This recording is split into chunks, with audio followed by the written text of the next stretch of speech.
안녕하세요. 오랜만에 돌아온 4PM 라운드 테이블입니다. 저는 DSRV에서 리서치 엔지니어를 맡고 있는 박영빈이라고 합니다. 저희가 오늘 이야기해볼 주제는 바로 스마트 컨트랙트와 EVM입니다. 지난 시리즈에서는 POW나 나카모토 컨센서스와 같은 비트코인의 메커니즘에 대해서 알아보았는데요. 최초의 전자화폐 시스템으로 만들어진 비트코인도 시간이 지나고 가치가 쌓여감에 따라서 비트코인이 디지털 금인가 하는 화두도 오랫동안 이어져 왔습니다. 그만큼 전자화폐로 등장한 비트코인도 많은 사람들에게 가치 저장 수단으로서 인식되고 있다는 사실을 알 수 있는데요. 하지만 오늘날 우리는 비트코인뿐만 아니라 다양한 암호화폐를 사용하고 있고 게임이나 NFT, 그리고 디파이 같은 다양한 사용 사례를 살펴볼 수 있습니다. 이렇게 블록체인을 뎁들의 생태계로 사용한 그 시작이 바로 이더리움인데요. 이더리움은 스마트 컨트랙트를 통해서 이를 가능하게 했습니다. 이 스마트 컨트랙트란 간단하게 말하면 블록체인에서 동작할 수 있는 프로그램을 일컫는 말입니다. 비트코인에서도 간단한 스마트 컨트랙트를 사용하여 조건적인 자산 전송 등의 간단한 코드를 작성할 수 있기는 하지만 이더리움과 같이 복잡한 프로그램이나 뎁을 만드는 것은 불가능합니다. 그래서 오늘 우리는 이더리움이라는 대표적인 사례를 통해서 스마트 컨트랙트가 어떻게 존재하는지 그리고 어떻게 실행되고 있는지를 살펴보려고 합니다. 들어가기에 앞서서 블록체인은 상태 머신이다 라는 말 들어보셨나요? 네. 블록체인은 앨리스가 밥에게 얼마를 전송한다 같은 트랜잭션이라는 거래를 통해 A와 B의 계정 잔액과 같은 상태를 변경하고 모두가 동일한 전체 상태를 유지하고 있기 때문에 상태 머신이라고 부릅니다. 비트코인과 이더리움은 상태를 저장하는 방식에 있어서 차이가 있는데요. 비트코인은 UTXO라는 방식을 사용하고 이더리움은 어카운트, 즉 계정 방식을 사용하고 있습니다. 비트코인의 UTXO 방식은 동전의 소유주의 이름을 적어 저장하는 것과 비슷하게 생각해 볼 수 있는데요. 앨리스가 하나의 비트코인을 밥에게 전송할 때 비트코인은 앨리스의 동전을 녹여서 밥의 이름이 적힌 새로운 동전을 주조하게 됩니다. 이와 같은 방식으로 상태를 저장하는 것은 이 동전을 사용하거나 사용하지 않거나 이 두 가지 상태만을 저장할 수 있습니다. 반면에 이더리움이 사용하는 방식의 경우에는 동전을 주조하는 것이 아닌 장부를 적는 것과 비슷한데요. NFT를 만드는 경우를 생각해 보면 NFT를 만들기 위한 코드나 NFT 소유주 정보, 그리고 발행 번호와 같은 다양한 상태를 저장할 수 있습니다. 이같이 이더리움은 계정 방식을 통해서 비트코인의 UTXO를 사용할 때보다 훨씬 더 범용적이고 복잡한 스마트 컨트랙트를 더 쉽게 만들 수 있도록 개선되었습니다. 제가 방금 코드를 계정에 저장한다고 말씀을 드렸는데요. 이가 조금 헷갈리실 수도 있을 것 같습니다. 이더리움에는 두 가지 종류의 계정이 존재합니다. 하나는 사용자 계정이고 두 번째는 컨트랙트 계정입니다. 우리가 지갑을 통해서 흔히 사용하는 계정이 바로 사용자 계정이고 이 스마트 컨트랙트를 관리하고 있는 것이 이 컨트랙트 계정입니다. 두 가지를 좀 더 자세히 살펴보겠습니다. 사용자 계정은 개인이 소유하고 있는 계정으로 비밀번호와 같은 개인키를 사용해서 트랜잭션을 생성할 수 있습니다. 반면에 컨트랙트 계정에는 이 개인키가 존재하지 않는 걸 보실 수 있는데요. 컨트랙트 계정에는 대신 스토리지 해시와 코드 해시라는 필드가 존재합니다. 코드 해시는 스마트 컨트랙트에 코드를 적은 위치를, 그리고 스토리지 해시는 스마트 컨트랙트의 상태를 저장하고 있는 위치를 가리키고 있습니다. 스마트 컨트랙트는 다른 프로그램들과 같이 누군가 실행시켜 주어야지만 조건적으로 동작하기 때문에 혼자서는 코드를 실행할 수 없습니다. 따라서 이를 실행시키기 위해서는 사용자 계정을 통해 트랜잭션으로 호출을 해주어야 합니다. 예시를 통해서 좀 더 살펴보겠습니다. 이 예시는 앨리스가 밥에게 5개의 토큰을 전송하는 예시인데요. 스마트 컨트랙트 코드에는 다양한 기능들이 적혀 있기 때문에 어떤 기능을 사용할지는 사용자가 직접 명시해 주어야 합니다. 따라서 토큰을 전송하는 이 경우에는 트랜스퍼라는 기능을 명시하고 밥에게 5개의 토큰을 보낸다고 적혀져 있습니다. 이렇게 트랜잭션을 생성하고 컨트랙트 계정을 호출하면 이 컨트랙트 계정에 저장된 코드에서 트랜스퍼라는 이 기능 부분의 코드 조각이 실행되고 또 스토리지에 있는 앨리스와 밥의 잔액 상태가 업데이트 되게 됩니다. 이처럼 사용자 계정이 컨트랙트 계정을 호출할 수도 있지만 경우에 따라서 컨트랙트 계정이 또 다른 컨트랙트 계정을 호출하는 경우도 있습니다. 이 경우는 앨리스가 10개의 토큰을 스테이크하고 그 증표로 새로운 토큰을 발행을 받는 예시인데요. 여기서는 스테이크라는 기능만을 호출하였지만 호출된 컨트랙트 계정의 코드를 살펴보면 스테이크라는 기능 안에서 또 다른 전송 기능과 또 발행 기능이 포함되어 있는 것을 볼 수 있습니다. 이처럼 복잡한 프로그램을 만들 때는 이런 내부적인 호출을 하기도 합니다. 그래서 지금까지 코드가 어디에 저장되어 있고 어떻게 실행되고 있는지 살펴보았는데요. 그러면 우리가 컴퓨터에서 진짜 프로그램을 실행시키는 것처럼 이 코드를 실제로 돌려주고 상태를 업데이트해주는 것은 무엇일까요? 이더리움의 스마트 컨트랙트는 이더리움 가상 머신, 축약해서 EVM이라고 하는 것이 실행시켜주고 있습니다. 가상 머신이란 간단하게 말하면 물리적으로 존재하는 컴퓨터와 같은 동일한 기능을 제공해주는 소프트웨어 컴퓨터를 일컫는 말입니다. 이더리움의 가상 머신인 EVM은 이더리움에서 정의한 규칙에 따라서 스마트 컨트랙트 코드를 실행해주고 상태를 업데이트 시켜줍니다. 스마트 컨트랙트를 실행할 뿐만 아니라 EVM이 존재하는 또 다른 이유를 2가지 정도 더 짚어볼 수 있을 것 같습니다. 첫 번째는 EVM은 코드 실행이 성공적으로 완료했을 경우에만 상태를 변경해서 실행이 실패했을 경우에 스마트 컨트랙트가 직접적으로 블록체인 상태에 영향을 미치지 못하도록 하는 보호 영역으로서 기능하고 있습니다. 뿐만 아니라 EVM은 블록체인이 동일한 전체 상태를 유지하기 위해서도 필요합니다. 만약에 동일한 코드를 실행하였는데 각자 다른 환경에서 실행하는 노드들이 다른 결과값을 도출하게 된다면 블록체인은 전체 상태에 대한 합의를 이루기가 어려울 것입니다. 따라서 이더리움 네트워크의 모든 노드들은 동일한 코드에 대해서 동일한 결과값을 도출하고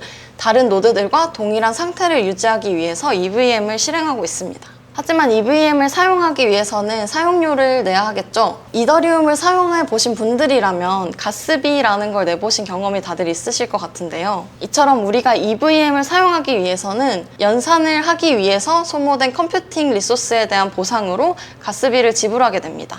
가스비가 필요한 이유는 이 보상 때문만은 아닙니다.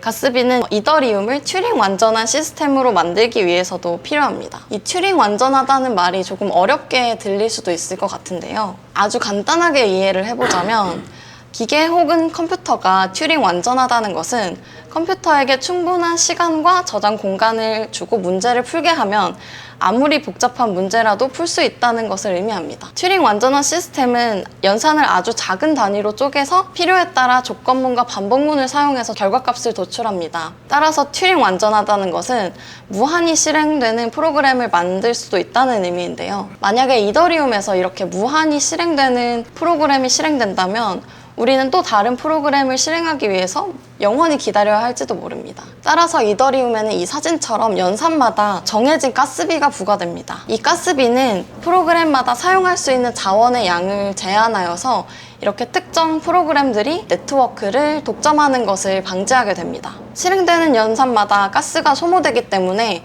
만약 무한히 실행되는 프로그램이 있다면 또 가스비 또한 무한히 지불해야 할 수 있습니다. 이것은 EVM의 구조를 표현한 그림인데요. 지금까지 설명해드린 것을 한번 종합해보자면 트랜잭션이 EVM에게 들어와서 코드를 실행시켜야 하면 EVM은 실행시켜야 하는 스마트 컨트랙트 코드를 이곳에 로드하고 코드에 적혀져 있는 연산들을 하나씩 수행하게 됩니다. 연산에는 가스비가 부과되기 때문에 EVM은 연산을 수행할 때마다 사용자가 지불한 가스의 양이 충분한지를 확인을 하고 가스의 양이 충분하지 않다면 이 트랜잭션이 실패했다고 판단하게 됩니다. 이 가스비를 표현하고 있는 말풍선들을 보면 이 more 가스라고 하여서 더 가스가 많이 든다고 표시된 부분이 있는데요. 일시적인 데이터를 변경하는 스택과 메모리를 사용한 연산보다 이제 스토리지 같은 영구적으로 데이터를 변경하는 연산의 경우에는 더욱 리스크가 크기 때문에 더 많은 가스를 소모해야지 연산을 실행시킬 수 있습니다. 또한 아까 말했듯이 복잡한 스마트 컨트랙트 코드일 때 다른 컨트랙트 계정을 호출하는 경우에도 더욱 많은 리소스가 필요하기 때문에 더 많은 가스비가 들게 됩니다. 오늘은 이처럼 스마트 컨트랙트와 EVM에 대해서 살펴보았는데요. 스마트 컨트랙트란 블록체인에서 실행되는 프로그램을 말합니다. 그리고 이더리움은 비트코인과 달리 계정이라는 방식으로 상태를 저장하면서 스마트 컨트랙트 코드나 다양한 상태를 저장할 수 있습니다. 이더리움에는 사용자 계정과 컨트랙트 계정이 존재하고 있습니다. 사용자 계정을 통해 트랜잭션을 생성하고 스마트 컨트랙트의 관리는 컨트랙트 계정에서 하게 됩니다. 스마트 컨트랙트의 실행과 상태 변경은 EVM을 통해서 이루어지는데요. EVM은 실행 환경을 위한 샌드박스와 노드들의 일관된 상태를 유지하기 위해서 필요합니다. EVM에서 실행되는 연산에 대해서는 가스라는 비용이 지불됩니다. 이 가스는 복잡한 프로그램을 실행할 수 있는 튜링 완전한 이더리움을 만들기 위해 필요합니다. 튜링 완전하지 않은 비트코인의 경우에는 탈중앙화된 지불 시스템으로서 누군가 복잡하게 반복되는 프로그램을 실행해서 네트워크를 마비시키거나 또는 악의적으로 자금을 탈취하는 것을 막기 위해서 의도적으로 튜링 완전성을 포기하고 있습니다. 일부러 투박하고 단순하지만 견고한 시스템을 만들기로 선택한 것인데요. 이와 달리 이더리움은 위에서도 언급하였다시피 프로그램을 실행시키는 데 필요한 리소스를 사전에 정의하고 비용을 지불하도록 하는 가스를 도입함으로써 복잡한 스마트 컨트랙트를 실행시킬 수 있게 하였습니다. 네, 오늘 제가 준비한 내용은 여기까지입니다. 이제 질문이 있으신 분들은 질문을 해주시면 답변을 해보는 시간을 갖도록 하겠습니다. 네, 발표 잘 들었습니다. 감사합니다. 얼마 전에 이더리움이 지분 증명으로 전환이 된 걸로 알고 있는데 그 이후로 뭔가 가스피의 변화가 좀 있었을까요? 그게 궁금합니다. 이더리움에서 부과되던 가스비가 이전에는 채굴자들에게 돌아갔는데요. POS로 전환된 이후에는 밸리데이터들에게 돌아가게 되었습니다. 또 이더리움이 이전에 POW일 때는 13초에서 16초의 블록 타임을 갖고 있었는데 POS로 전환된 후에는 12초의 블록 타임으로 바뀌어서 조금 더 많은 트랜잭션을 처리할 수 있게 되었고 가스비가 약간 감소하는 효과를 볼 수 있었습니다. 하지만 이는 이더리움 자체에서 기대하는 확장성의 수준보다는 미치지 않는 수준이어서 그 감소 효과는 조금 미미하다고 보실 수 있겠습니다. 네, 질문 하나 더 있는데 아까 트랜잭션이 취소되는 경우도 있다고 하셨는데 트랜잭션이 취소되면 그때까지 사용한 가스피는 다시 사용자에게 반환이 되나요? 아니면 어디로 가는 걸까요? 트랜잭션이 중간에 취소된다고 하더라도 EVM에서 취소되기까지 연산은 이미 실행을 한 것이기 때문에 그때까지 소모한 가스비들은 이제 부과가 되고 취소된 시점부터 남아있는 가스비들은 사용자들에게 반환이 되게 됩니다. 네, 감사합니다. 저도 발표 너무 잘 들었고요. 저도 질문이 하나 있는데 그 마지막에 튜링 완전성이라는 개념이 잘 와닿지 않아서 혹시 예시를 들어서 설명을 해주실 수 있나요? 튜링 완전하다는 것은 충분한 시간과 이제 메모리가 주어졌을 때 굉장히 복잡한 문제도 풀 수 있다는 의미라고 전달을 드렸었는데요. 따라서 우리가 사용하고 있는 이 노트북도 복잡한 문제가 주어지게 되면 10년, 100년이 걸릴지는 몰라도 결국에는 그 문제를 풀어낼 수 있습니다. 그러한 성격을 가진 기계를 이제 튜링 완전하다고 일컫고 있고요. 그래서 이더리움 같은 경우에도 충분한 리소스가 주어지고 이제 가스라는 것이 없다면 이제 어떤 문제가 주어져도 이를 풀어낼 수 있기 때문에 튜링 완전하다고 말합니다. 더 질문 있으신가요? 저는 꼭 발표자 분께만이 아니라 여기 계신 분들 중에 혹시 알고 계신 게 있다면 궁금한 사항이 있는데요. 그 EOA 계정에는 개인키가 있고 CA에는 개인키가 없다고 하셨는데 EOA 계정 주소가 생성되는 방식이 개인키와 공개키로 인해 생성이 되잖아요. 네. 그러면 CA는 그 주소가 어떻게 생성되는지 궁금한데 혹시 알고 계신 분이 있을까요? 스마트 컨트랙트의 주소는 배포할 때 트랜잭션이랑 바이너리 코드랑 여러 가지를 해시를 해가지고 해시 값을 뽑게 되고 그게 스마트 컨트랙트 주소가 돼가지고 퍼블릭 키, 프라이빗 키를 갖고 있는 그런 주소랑은 조금 다릅니다. 그래서 해시가 나오면은 그 주소로 이제 스마트 컨트랙트를 콜할 수도 있는 거고 스마트 컨트랙트에 디파짓 같은 걸 할 수 있으면은 그 수압 있으면 주소를 실어가지고 내가 무슨 펑션을 사용하겠다 이런 트랜잭션을 사용하기도 하고 프라이빗 키를 갖고 있지 않는 그런 해시 주소입니다. 네. 감사합니다. 더 질문 없으시면 오늘 발표는 여기서 마무리하도록 하겠습니다. 감사합니다.